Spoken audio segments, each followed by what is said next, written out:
మంచిర్యాల జిల్లా బెల్లంపల్లిలోని శాంతికని గని long wall project విషయంలో ఎమ్మెల్యే గడ్డం వినోద్ తన వైఖరిని స్పష్టం చేయాలని బాధిత రైతులు డిమాండ్ చేశారు. ఆదివారం బెల్లంపల్లి ప్రెస్ క్లబ్ లో ఏర్పాటు చేసిన విలేకరుల సమావేశంలో వారు మాట్లాడారు. లాంగ్ వాల్ ప్రాజెక్టు విస్తరణపై నిర్వాసిత రైతులందరూ వ్యతిరేకంగా పోరాటం చేస్తుంటే ఎమ్మెల్యే వినోద్ రైతుల పక్షాన ఎందుకు పోరాటం చేయడం లేదని వారు ప్రశ్నించారు. ఎమ్మెల్యే వినోద్ గెలిచిన తర్వాత బెల్లంపల్లిలో ఉంటానని మాట ఇచ్చి మర్చిపోయారన్నారు. గెలిచిన అనంతరం బెల్లంపల్లి నియోజకవర్గ ప్రజలకి అందుబాటులో లేరని ఆరోపణలు వస్తున్నా పెద్దగా పట్టించుకోవడం లేదని వారు వాపోయారు. రైతుల పక్షాన నిలబడి లాంగ్ వాల్ ప్రాజెక్టు విస్తరణకి అడ్డుకోవాలని డిమాండ్ చేశారు. బెల్లంపల్లి మండలంలో రైతులు 1600 ఎకరాల్లో నిర్వాసితులుగా మారి నష్టం వాటిల్లుతున్న ఎమ్మెల్యే వినోద్ ఎందుకు మౌనం వహిస్తున్నారని అర్థం కావడం లేదని వారు వాపోయారు. లాంగ్ వాల్ ప్రాజెక్టు కోసం నిర్వహించిన ప్రజాభిప్రాయ సేకరణలో రైతులంతా ముక్తకంఠంతో తాము గోడు వెళ్లబుచ్చే ప్రయత్నం చేసిన పోలీస్ బలగాలతో అణచివేశారని ఆరోపించారు. ఇప్పటికైనా బెల్లంపల్లి ఎమ్మెల్యే గడ్డం వినోద్ శాంతికని గని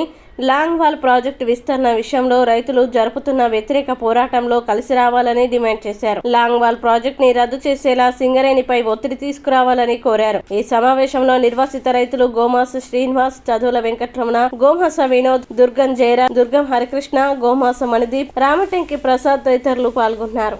బెల్లంపల్లి నియోజకవర్గంలో ఈరోజు ఒక రైతుల పక్షాన మేము మాట్లాడుతున్నాం. రైతుల కొరకు రైతులు ఎంత ఆవేదన వ్యక్తం చేస్తున్నారంటే మన శాంతిగాని మైన్లో ఈరోజు లాంగ్ వాల్ ప్రాజెక్టు అని మన ప్రజా సేకరణ చేసిండ్రు. ఆ ప్రజా సేకరణలో అనుకూలంగా ఏ రైతు కూడా అనుకూలంగా మాకు కావాలని చెప్పలేదు. ఈరోజు ఇప్పటి వరకు ప్రజా వేదిక పెట్టిండ్రు శాంతిగానిలో.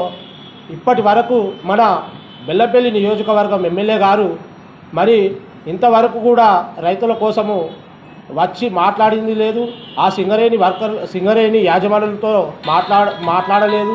మరి మన ఎమ్మెల్యే గారు నేను గెలిచిన తర్వాత రైతు పక్షాన్నే ఉంటా, ప్రజల పక్షాన్నే ఉంటా, నేను బెల్లంపల్లిలోనే ఉంటా, ఏ సమస్య వచ్చినా కూడా మీకు అండదండలుగా ఎప్పుడు నేను ఉంటా అని ఎమ్మెల్యే గారు మనకు మాట ఇచ్చి ఈరోజు ఎమ్మెల్యే గారు కనీసము రైతుల పక్షాన కాదు, కనీసం లాంగ్ వాల్ ప్రాజెక్టు ప్రజా సేకరణ కూడా అందుబాటులో లేరు.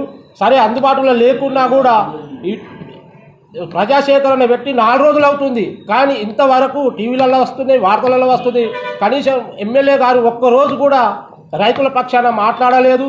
మరి సింగరేణిలో వాళ్ళకు పెద్ద ఎమ్మెల్యే గారికి కంపెనీలు ఉన్నాయి కాబట్టి వాళ్ళు ఎట్లయినా బతుకుతారు.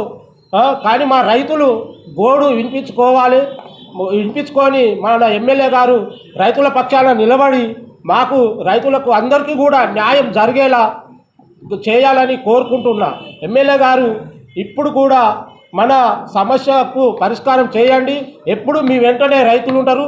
మీరు గెలిచిన తర్వాత మన బెల్లంపల్లి నియోజకవర్గంలో ఈరోజు ఇంత రైతులకు ఆవేదన వస్తుందంటే శాంతిగాని లాంగ్ వాల్ ప్రాజెక్టు వల్ల నీళ్లు లేక దాదాపు బటవాంపల్లి, పెరకపల్లి, లింగపూర్లో దాదాపు 5-6 బోర్లు వేసినా కూడా ఇప్పుడు వాటరు బోర్ల నుంచి పడడం లేదు. రైతులు ఘోరంగా విలవిలలాడుతుంటారు. కాబట్టి ఎమ్మెల్యే గారు మీరు ఎట్లయినా చేసి మా రైతు పక్షాల నిలబడి ఇప్పుడు మాకు రైతులకు న్యాయం జరిగేలా చూడాలని మేము ఒక విజ్ఞప్తి చేస్తున్నాము. మీడియా మిత్రులకు మరియు పత్రికా మిత్రులకు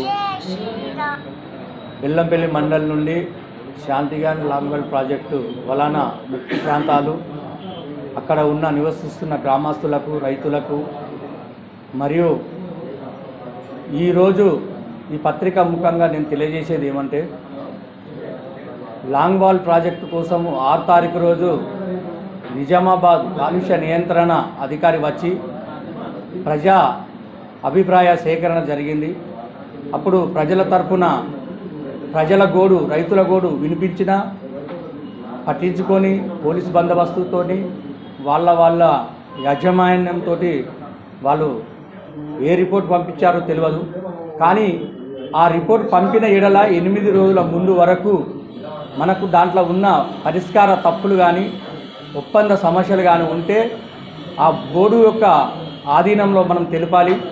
కాబట్టి బెల్లంపల్లిలో ఉన్న ప్రజలు బట్వాన్పల్లి, పెరకాపల్లి, లింగాపూర్, ఆకనపల్లి, పాత బెల్లంపల్లి, తాళ్ళగుర్జాల, బుచ్చాయపల్లె, దుగ్నపల్లి ఈ గ్రామాలకు తీరని నష్టం జరుగుతుంది కాబట్టి ఇక్కడ ఉన్న ప్రజల సమస్య ఎమ్మెల్యే గారు పట్టించుకోవడం లేదు.